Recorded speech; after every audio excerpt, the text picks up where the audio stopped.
আসসালামু আলাইকুম প্রিয় শিক্ষার্থীবৃন্দ। আজ আমরা তোমাদের গণিত বইয়ের ৩৫ পৃষ্ঠার অঙ্কগুলো সমাধান করব। প্রশ্নে দেওয়া আছে কিভাবে কোনো সংখ্যাকে মৌলিক গুণনীয়ক বা মৌলিক উৎপাদকে প্রকাশ করা যায়। আমরা চতুর্থ শ্রেণীতে মৌলিক ও যৌগিক সংখ্যা সম্পর্কে জেনেছি। সজীব তাদের বাগানের আম গাছগুলো থেকে আলাদাভাবে নিম্নরূপ সংখ্যক আম পারল: ৪, ৭, ১২, ২১, ৩৬, ৩৭, ৪৩, ৪৯, ৫৭, ৫৯ এবং ৬৩। আমের সংখ্যা ব্যবহার করে নিচের ছক পূরণ করি। এখানে দুই পাশে দুইটি ছক দেওয়া আছে। প্রথম ছকে দুইটি গুণনীয়ক রয়েছে, এরূপ আমের সংখ্যা এখানে লিখব, এবং দ্বিতীয় ছকে দুইটির অধিক গুণনীয়ক রয়েছে, এরূপ আমের সংখ্যা এই ঘরে লিখব। আমরা দেখব ৪-এর গুণনীয়ক কয়টি হয়। ৪কে আমরা লিখতে পারি ১ গুণন ৪, আবার লিখতে পারি ১ গুণন ২ গুণন ২। তাহলে ৪-এর গুণনীয়ক হলো কয়টি? ৩টি, অর্থাৎ ২-এর অধিক। তাই ৪ এই ২-এর অধিক গুণনীয়ক ঘরে বসবে। ৭-এর গুণনীয়ক দেখি। ৭ = ১ গুণন ৭।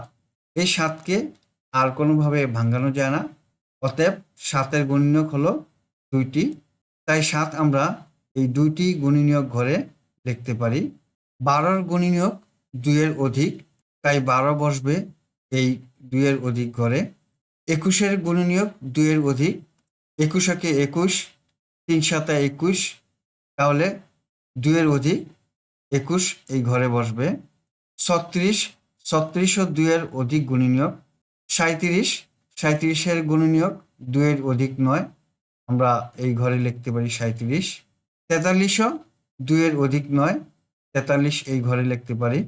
৪৯ ২-এর অধিক, ৪৯কে ১ দিয়ে গুণ করা যায়, ৪৯ × ৪৯, ৭ × ৪৯, ২-এর অধিক, তাই ৪৯ এই ঘরে লিখব।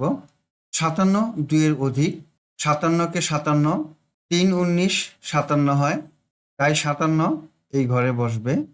৫৯ ২-এর অধিক নয়, ৫৯ এই ঘরে বসবে। ৬৩-র গুণনীয়ক ২-এর অধিক, তাই ৬৩ এই ঘরে বসবে। সংখ্যাগুলোর মধ্যে কোনগুলো মৌলিক এবং কোনগুলো যৌগিক?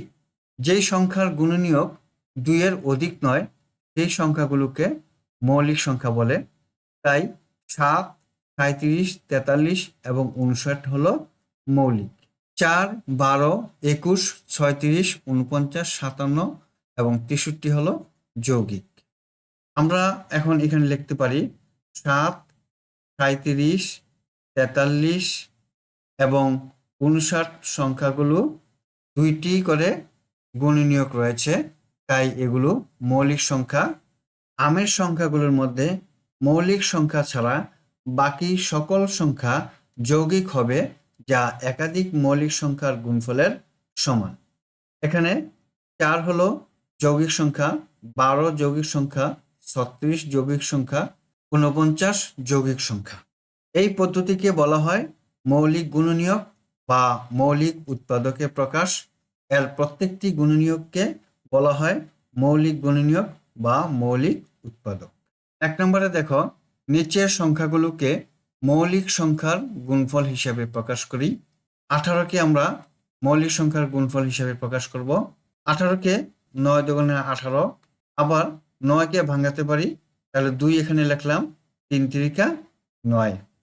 এখন ২৭কে লিখি। ২৭কে আমরা ভেঙে নিলাম, ৩ × ৯ ৩ নং ২৭। এখন ৩ এখানে লিখলাম, এই ৯কে আবার ভাঙতে পারি, ৩ × ৩ = ৯। ৩২কে দেখো, ৩২কে আমরা প্রথমে লিখতে পারি ২ × ১৬, ১৬ × ৩২। এখন ২ লিখলাম। ১৬কে আবার লিখতে পারি ২ × ৮, ৮ × ১৬। এখন ২ লিখলাম, এই ২ লিখলাম। ৮কে আবার লিখতে পারি ৪ × ৮। এখন ২, ২, এই ২। ৪কে আবার লিখতে পারি ২ × ৪। ৫৬কে লিখতে পারি ২ × ২৮, ২৮ × ৫৬। এখন ২ লিখলাম। ২৮কে আবার লিখতে পারি ২ × ১৪, 14 দুগুণে 28। এখন 2 লিখলাম, এই 2 লিখলাম, 14 কে আবার লিখতে পারি 2 গুণন 7, 7 দুগুণে 14। তাহলে আমরা 18, 27, 32 এবং 56কে মৌলিক সংখ্যার গুণফল আকারে প্রকাশ করলাম। শিক্ষার্থী বন্ধুরা, এখন আমরা 36 পৃষ্ঠার অঙ্কগুলো সমাধান করব। প্রশ্নে দেওয়া আছে মহাখালী বাস টার্মিনাল থেকে সকাল 8টায় ময়মনসিংহ ও বগুড়াগামী দুইটি কোম্পানির বাস একসঙ্গে ছাড়ল। ময়মনসিংহ ও বগুড়াগামী বাসগুলো যথাক্রমে 12 মিনিট ও 15 মিনিট পরপর ছাড়ে। উক্ত দুইটি কোম্পানির বাস ন্যূনতম কতক্ষণ পর আবার একসঙ্গে ছাড়বে? বাসগুলো বাস টার্মিনাল থেকে সকাল 8টায় ছেড়েছে। ময়মনসিংহে ও বগুড়াগামী বাসগুলো 12 মিনিট এবং 15 মিনিট পরপর ছাড়ে। সমস্যাটি সমাধানের জন্য আমরা চতুর্থ শ্রেণীতে শেখা কৌশল প্রয়োগ করতে পারি। 12কে আমরা ভেঙে নিলাম, 2 গুণন 6, 6 দুগুণে 12। আবার 6কে এখন ভাঙতে পারি 3 দুগুণে 6। তাহলে 12 সমান 2 গুণন 2 গুণন 3, 2 দুগুণে 4, 3 চারা 12। আবার 15কে ভেঙে নিই, 3 পাঁচা 15। 12 ও 15 এর সাধারণ উৎপাদক 3। এখানেও 3 আছে, এখানেও 3 আছে। দুই পাশে 3 থাকার কারণে এই 3কে আমরা বলে সাধারণ উৎপাদক। এখন 12 ও 15 এর অন্যান্য উৎপাদকগুলো 2, 2, 5। এই 2, এই 2 এবং এই 5 আমরা এখানে লিখলাম। তাহলে 12 ও 15 এর লঘিষ্ঠ সাধারণ গুণিতক 3, 2, 2, 5 সবগুলো আমরা এখানে লিখলাম। 3 দুগুণে 6, 6 দুগুণে 12, 5 12 60। তাহলে 60 মিনিট বা 1 ঘন্টা পর দুইটি বাস আবার একত্রে ছাড়বে। অর্থাৎ বাস দুইটি 8টায় ছাড়ার পর আবার আরও 1 ঘন্টা পরে 8 + 1 সকাল 9টায় একসঙ্গে ছাড়বে। এখানে সবগুলো গুণনীয়ক মৌলিক সংখ্যা। 1 নম্বর প্রশ্নে মৌলিক গুণনীয়কের সাহায্যে 8 ও 10-এর লসাগু নির্ণয় করি। আমরা 8কে প্রথম ভাঙলাম, 4 দুগুণে 8। এখন 4কে আবার ভেঙে নিই, 2 দুগুণে 4। তাহলে 8 সমান সমান 2 গুণন 2 এই গুণন 2। 10কে আমরা ভাঙতে পারি 5 দুগুণে 10। তাহলে 10 সমান সমান 2 গুণন 5। এখন 8 ও 10-এর সাধারণ গুণনীয়ক, এখানেও 2 আছে, এখানেও 2 আছে। এই দুইটি 2-এর সাধারণ গুণনীয়ক হলো 2। এখন 8 ও 10-এর অন্যান্য গুণনীয়কগুলো হলো এই 2, আমরা এখানে লিখলাম 2, এই 2 লিখলাম 2 এবং এই 5 লিখলাম 5। সুতরাং 8 ও 10-এর লসাগু হবে কত? 2, এই 2, 2 এবং 5। এখন গুণ দিই, 2 দুগুণে 4, 4 দুগুণে 8, 5 8 40। এভাবে মৌলিক উৎপাদক বের করে সাধারণ উৎপাদক ও অন্যান্য উৎপাদকগুলো গুণ করে খুব সহজেই লসাগু নির্ণয় করতে পারি। এখন 37 পৃষ্ঠার অঙ্কগুলো সমাধান করি। প্রশ্নে দেওয়া আছে কোন কোন সংখ্যা 3 দ্বারা বিভাজ্য? চতুর্থ শ্রেণীতে আমরা 2, 5 ও 10 দ্বারা বিভাজ্যতা নির্ণয় করতে শিখেছি। চলো এবার 3 দ্বারা বিভাজ্যতা নির্ণয় করি। আমরা গুণিতক ও গুণনীয়ক নির্ণয় করতে শিখেছি। আমাদেরকে কেন বিভাজ্যতা নির্ণয় শিখতে হবে? বিভাজ্যতার ধারণা ব্যবহার করে আমরা সহজেই কোনো সংখ্যার গুণনীয়ক বের করতে পারি। এছাড়াও বিভাজ্যতার ধারণা ব্যবহার করে আমরা সহজেই বুঝতে পারি কোনো সংখ্যার গুণিতক কি কি হবে এবং সংখ্যাটি কোন কোন সংখ্যার গুণিতক। অর্থাৎ 3-এর সকল গুণিতকই 3 দ্বারা বিভাজ্য। 3 দ্বারা বিভাজ্য সংখ্যা হলো 3, 6, 9, 12, 15, 18, 21, 24। 3 দিয়ে আমরা ভাগ করতে পারি। 3 7 21, 3 8 24, 3 5 15, 3 6 18। এই সংখ্যাগুলো 3 দ্বারা বিভাজ্য।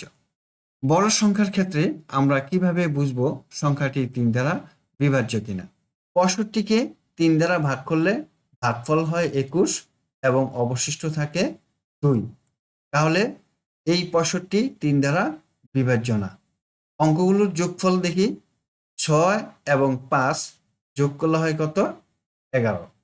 এই 11 3 দ্বারা বিভাজ্য না।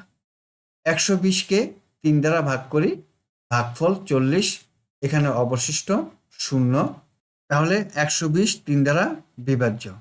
এখন 120 যোগ করি, 1 যোগ 2 যোগ 0 যোগফল হয় 3। এই 3কে 3 দ্বারা ভাগ করলে কি হয়? বিভাজ্য। আমরা লিখতে পারি বিভাজ্য। 432কে 3 দ্বারা ভাগ দিলে ভাগফল 144, অবশিষ্ট থাকে 0। সুতরাং 432 3 দ্বারা বিভাজ্য। এখন 432 4 যোগ 3 যোগ 2 যোগ করি, যোগফল হয় 9। এই 9 3 দ্বারা বিভাজ্য। আমরা লিখতে পারি বিভাজ্য।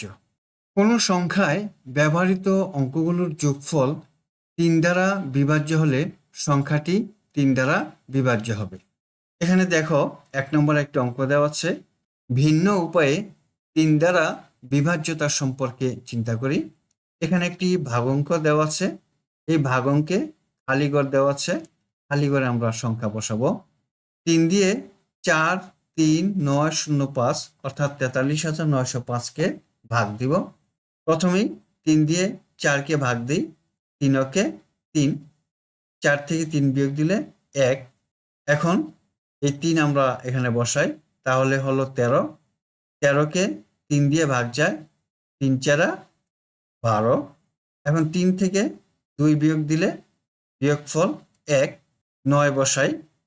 19, 19-এর মধ্যে 3 6 বার যায়, 3 6 18। 9 থেকে 8 বিয়োগ দিলে 1, এই 0 এখানে বসালাম। এখন 10 হলো। 10-এর মধ্যে 3 কয়বার যায়? 3 বার যায়, 3 তিরিকা 9। এখন 10 থেকে 9 বিয়োগ দিই, বিয়োগফল 1। 5 অবশিষ্ট আছে, এই 5 এখন নামালাম। এখন 15 হলো। 15-তে 3 কয়বার যায়? 5 বার যায়, 3 5 15। 5-এর থেকে 5 বিয়োগ দিলে 0, 1 থেকে 1 বিয়োগ দিলে 0, অবশিষ্ট 0। এখানে দেখা যাচ্ছে সংখ্যাটিতে 4 3 9 0 এবং 5 রয়েছে। প্রথমেই 3-এর বিভাজ্য অঙ্কগুলো বাদ দেই, তারপর বাকি অঙ্কগুলোর যোগ করি, যোগফল 9 হয়। এখানে দেখো 4 3 9 0 5। এখন 3 দিয়ে 3 বিভাজ্য হয়, 9 বিভাজ্য হয়। এই বিভাজ্য সংখ্যা দুটি বাদ দিলাম। এখন থাকে হলো 4 5 এবং 0। এখন 4 0 5 যোগ করলে যোগফল হয় কত? 9। এই 9 সংখ্যাটি 3 দ্বারা বিভাজ্য হয়, তাই সংখ্যাটি 3 দ্বারা বিভাজ্য। শিক্ষার্থী বন্ধুরা, আশা করি আজকের এই অঙ্কগুলো তোমরা বুঝতে পেরেছ। আজ এই পর্যন্তই। দেখা হবে পরবর্তী ভিডিওতে। আল্লাহ হাফেজ। আসসালামু আলাইকুম ওয়া রাহমাতুল্লাহ।